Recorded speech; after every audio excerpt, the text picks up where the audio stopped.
कर्मचारी वृंदांनी, विद्यार्थी या सर्वांचा आभार म्हणून मी या विषयावर बोलण्यास सुरुवात करतोय.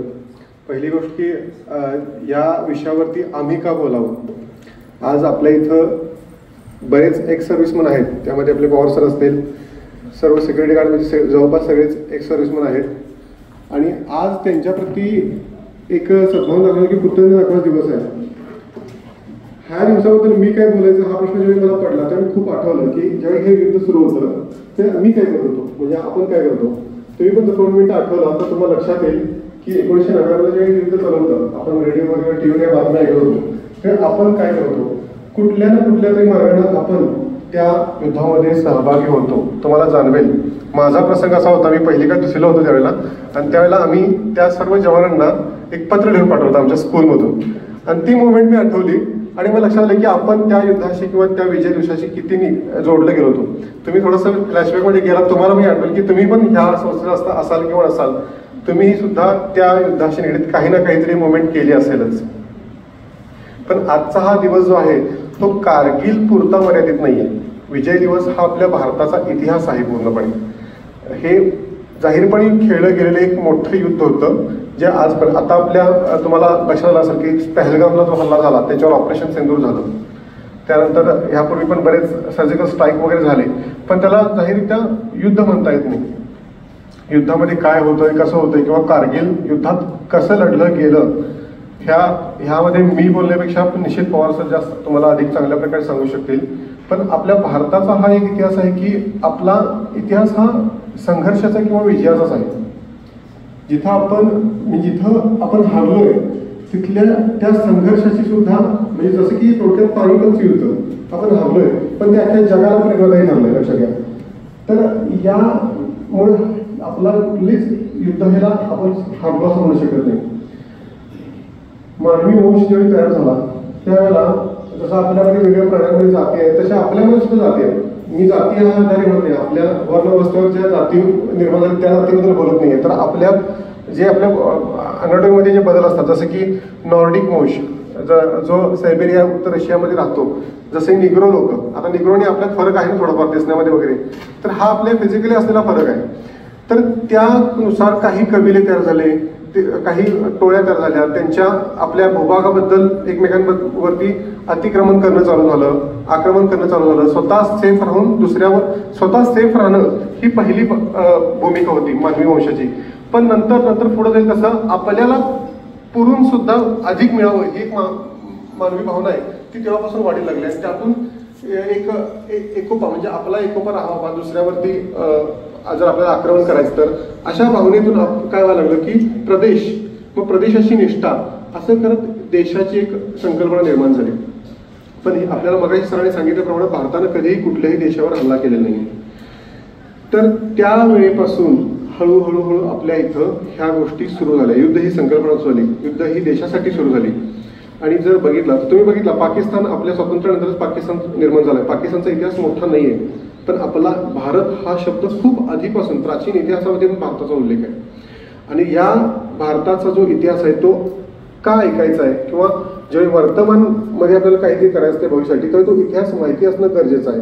आज महाराष्ट्रातल्या प्रत्येक ITI मध्ये त्याच ITI मधल्या एका व्यक्तीला उभं केलं इथं तुमच्यासमोर बोलण्यासाठी, ज्या आपल्या सांगली ITIच्या माध्यमातून मी बोलतोय. आमची प्रत्यक्ष मीटिंग झाली पूर्ण राज्य लेवलला.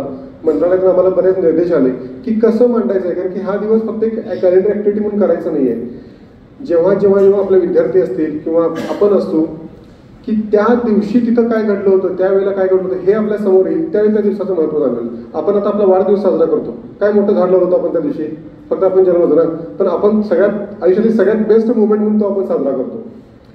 काही लोकांची संकल्पना अशी असते की वाढदिवस साजरा करण्यात काही अर्थ आहे, कारण की आपल्या आयुष्यात 1 वर्ष आपण गमवलंय, सर आपण मौन पाहून एक दुःख श्रद्धांजली व्हावी की आपण एक साधं दुःख व्यक्त करूया की आपण त्या दिवशी आपल्या आयुष्यात 1 वर्ष कमी झाले. पण दुसराही बाजू आहे की आपण 1 वर्ष अजून जगू, म्हणजे कुठल्या ना कुठल्या मार्गाने तो आपण दिवस साजरा करतो, कारण की आपण स्वतः त्यामध्ये इन्व्हॉल्व असतो.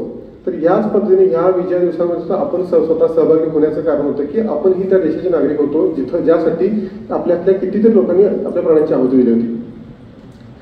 ज्या वेळेला भारतामध्ये ह्या सर्व गोष्टी सुरू होत्या, प्राचीन काळात असतील, हा विजय दिवस फक्त 26 जुलै 1999 नव्हता, 1947 15 ऑगस्टला आपण स्वातंत्र्य मिळवलं, तो सुद्धा विजय दिवस होता आपला. कारण की त्या दिवसाच्या बेसवरच आपलंही कारगिलचं युद्ध झालं होतं, आपले एक आत्मसन्मान होता, आपले एक स्वतःचा देश होता, स्वातंत्र्य होतं. त्याच्या आधी गेला तर भगतसिंग यांच्या शहीद ज्यावेळी झाले तेव्हा सुद्धा आपला तो विजय दिवस होता. त्यांच्या हुतात्म्य वेळी वायफळ गेलं होतं, ते आपल्यासाठी, आपल्या स्वातंत्र्यासाठी उपयोगी पडलं होतं. त्याच्या थोडंसं आधी गेला तर लक्षात येईल तुम्हाला की 1857ला एक उठाव झाला होता भारतात. तुम्हाला लक्षात असेल की 1857चा जो उठाव होता त्यामध्ये खूप साऱ्या ठिकाणी युद्ध घडले होते इंग्रजांबरोबर.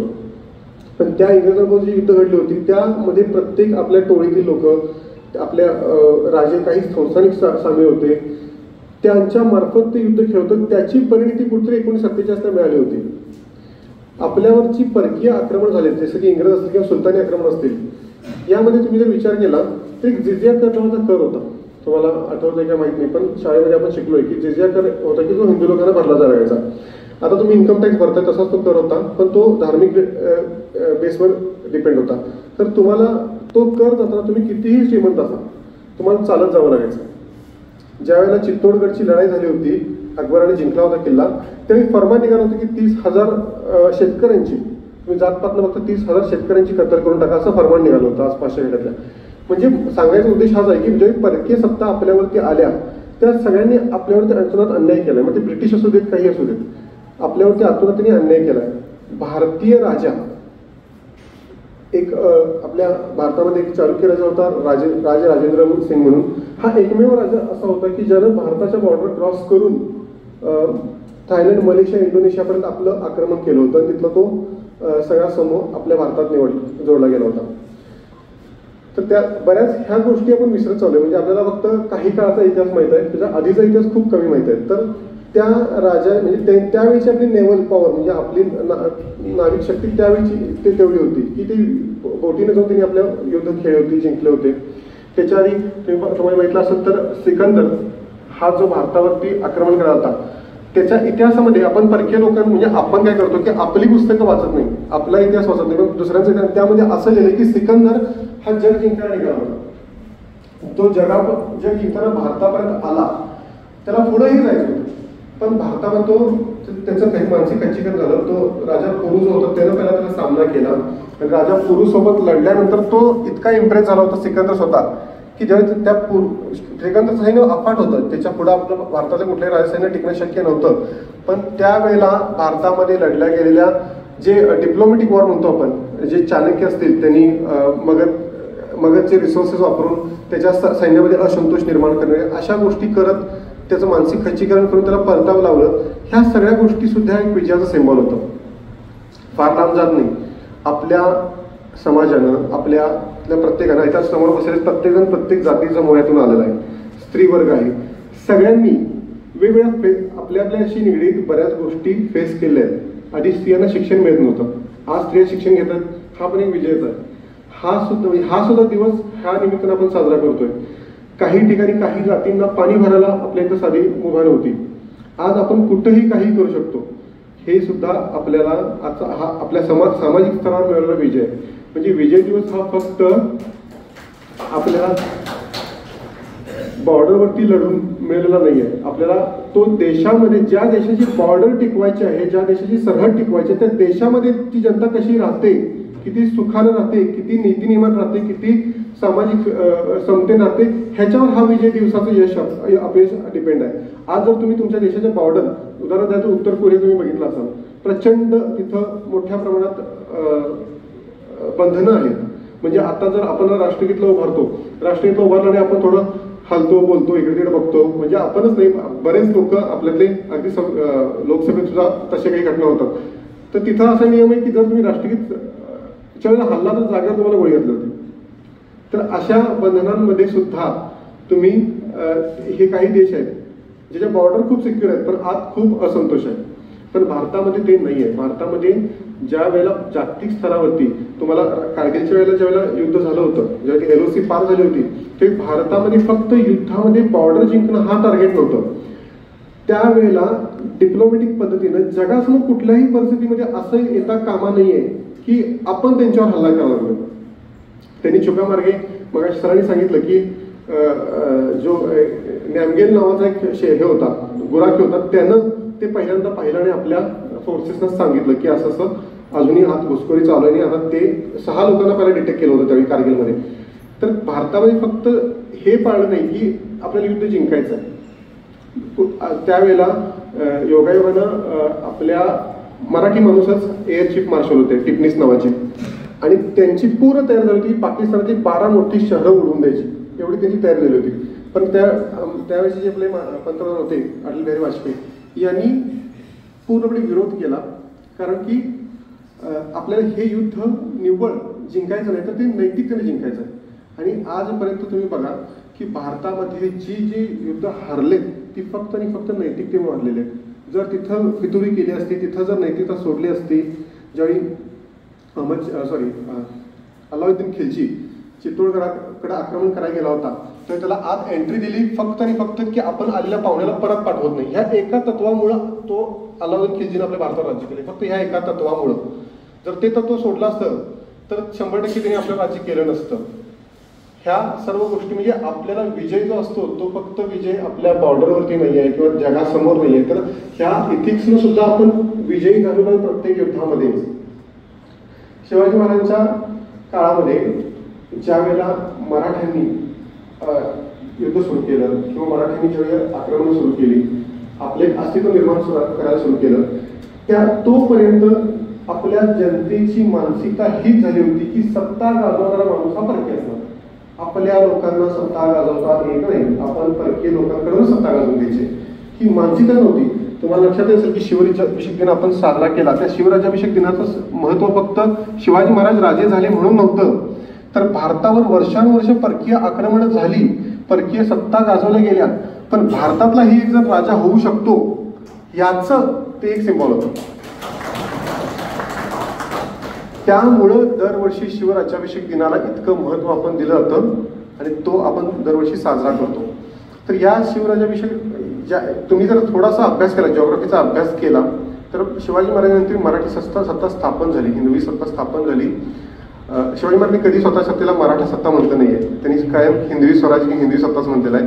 आपण तो उल्लेख करतोय किंवा अदर राजे त्यांना तसा उल्लेख करायचे. पण त्या काळात तुम्ही जर बघितलं त्यानंतर जी आपली मराठी सल्तनत वाढत गेली, जसं की पुढे पेशव्यांचं राज्य आलं, त्यानंतर अजून आपण म्हणजे एक काळी दिल्लीनं आपल्यावर सत्ता गाजवली होती. एक काळ असा आला की थोरले बाजीराव जे पेशवे होते त्यावेळेला आपल्याकडून बाहेरच्या अरबी आक्रमणांपासून दिल्ली मुघलांचं संरक्षण करण्याची जबाबदारी मराठ्यांनी स्वीकारली. त्याच्यासाठी ते आपल्याला एक चौथाई देत होते, म्हणजे ते आपल्याला एक हप्ता द्यायची की थोडक्यात की तुम्ही आमचं संरक्षण करा, आपण सिक्युरिटी त्यांना प्रोव्हाइड केली होती.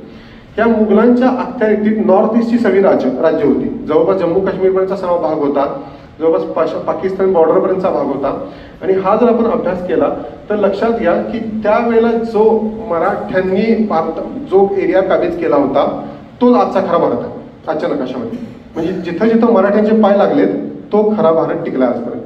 हे त्यावेळेला आपल्याला आता तुम्ही जर नकाशा बघितला म्हणजे पेशवेकालीन भारत आणि आत्ताचा भारत बघितला तर मराठी सरहद हे पेशवेकालीन भारतामध्ये सर्व काही आपले सरदार होते, त्यामुळे आता ते पूर्णपणे त्यावेळेला त्यानंतर थोडं थोडं करत निघून गेलं आपल्याकडून. काही त्यांच्यातले एकमेकांच्या जे कुडगुड होते त्यामध्ये किंवा राजकारण होती त्यामध्ये आपण कमकुवत पडलो. पण ज्या इंग्रजांनी भारतावर आक्रमण केलं, पहिली लढाई झाली ती मद्रासला झाली, त्यानंतर बंगालवरती त्यांचा फोकस होता, बंगालमध्ये त्यांनी खूप मोठ्या प्रमाणात आपले पायांवर रोवले. या नंतर बक्सारची लढाई असेल, यानंतर शेवट कधी इंग्रजांचं समाधान झालं की आम्ही आज भारत काबीज केलाय, तर ज्या वेळेला मराठा सत्तेकडून त्यांनी तह लिहून घेतला, वसईचा तह होता 1802 साली, त्यावेळेला त्यांना समाधान झालं की आता आम्हाला या भारतामध्ये कोण अडवणार नाही. म्हणजे ही सुद्धा आपल्याला म्हणजे जरी आपण तिथं हरलो असलो तरी सुद्धा ही आपल्यासाठी अभिमानाची गोष्ट आहे की एका वेळेला इतक्या देश जगावरती राज्य गाजवणारी सत्ता जर असं म्हणते की भारतावर आम्ही तेव्हा खरं अधिराज्य गाजवलं आम्ही मराठ्यांकडनं भारत स्वीकारला, मराठ्यांकडनं आम्ही दस्तावेजावर सही घेतली, ज्यावेळी करारावर सह्या घेतल्या त्यावेळी आम्ही खरा भारत स्वीकारला. हे जर इंग्रजांची मानसिकता असेल तर समजून घ्या की आपण ह्या भारताच्या विजयाच्या इतिहासामध्ये आपल्या महाराष्ट्राचं मराठ्यांचं किती मोठं योगदान होतं. त्यामुळे जगात किंवा भारतात हा विजय दिवस इतर स्टेटमध्ये जितक्या उत्स्फूर्तपणे साजरा करायला पाहिजे त्याच्यापेक्षा किती पटीनं आपण साजरा करायला पाहिजे, कारण की आपण त्याचे कुठेतरी एक वारसदार आहोत या विजयाचे आणि या विजय दिवसाचे. हा दिवस साजरा करणं आजच्या पिढीसाठी पुढच्या पिढीसाठी खूप गरजेचं आहे. आताची युद्ध ही बॉर्डरवर कमी पण डिप्लोमॅटिक किंवा तात्विक किंवा सायबर अटॅक किंवा अशा पद्धतीने खेळली जाणार आहेत. आणि जरी त्यामध्ये युद्धाचा मोड बदलला तरी मानसिकताने मोठं तोच असणार आहे. आणि त्याच्याचे अवगत असण्यासाठी आपल्याला आपल्या देशाप्रती निष्ठा प्रेम हे वाढणं गरजेचं आहे. ज्या तीव्रतेनं आपण शाळेमध्ये राष्ट्रगीत म्हणत होतो त्या तीव्रतेनं आज आपण म्हणत नाही, हे आपल्यासाठी खूप लाजिरवाणी गोष्ट आहे. त्यामुळं हे कंटिन्यू आपल्या संस्थेमधून तरी ॲटलिस्ट व्हावं हाच उद्देश ठेवून आपल्या विभागानं आपले जे मंत्री महोदय आहेत श्री मंगलपाल लोढा साहेबांच्या संकल्पनेतून आजचा कार्यक्रम आपण आपल्या संस्थेमध्ये राबवला आहे आणि खूप चांगल्या पद्धतीने आपण तो आज साजरा करतोय. ह्या सर्व जे आपले एक सर्व्हिसमॅन आहेत त्यांचा आपण इथं सन्मान ह्या निमित्तानं दरवर्षी व्हायलाच हवा आणि तो करतोय. त्यांचे अनुभव आम्ही प्रवासामध्ये इकडे तिकडे खूप ऐकलेत. आज त्या निमित्तानं त्यांचे किस्से तुम्हाला काही ऐकायला मिळतील. हे मला इथे ऐकण्यात खूप इंटरेस्ट आहे. मी माझ्या कडून तुम्हाला जास्त गोष्टी सांगण्यापेक्षा तर मी या 2 गोष्टी सांगून आपलं हे आजचं माझं जे व्याख्यान होतं ते संपवतो. धन्यवाद. थँक्यू.